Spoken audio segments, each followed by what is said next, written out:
தமிழகத்திற்கு வந்தது எனது வாழ்க்கையை வளமாக்கும் அனுபவமாக அமைந்திருக்கிறது. பாரத நாட்டின் பல்வேறு பகுதிகளில் கடந்த பல வருடங்களாக நான் பணியாற்றியுள்ளேன்.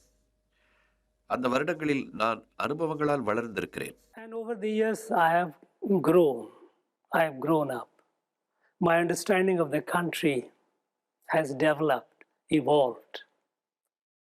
தமிழகத்திற்கு வந்தது அந்த அனுபவத்தை பன்மடங்கு வளர்த்துள்ளது உண்மை.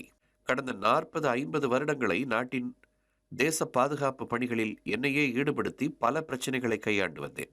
Of my life,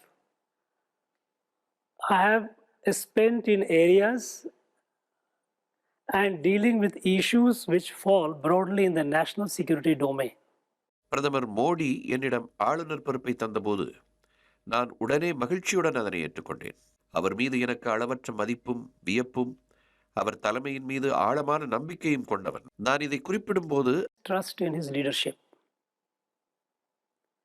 And when I say that, அவர் பிரதமராக பதவியேற்ற பிறகு எனக்கு அவரிடம் ஏற்பட்ட மரியாதை இல்லை, அது அதற்கு முன்பே ஏற்பட்ட பிரமிப்பு. அவர் வாழ்க்கையில் எந்த பதவியும் வகிக்காத போதே நான் அவரை அறிந்திருக்கிறேன். almost nobody in public life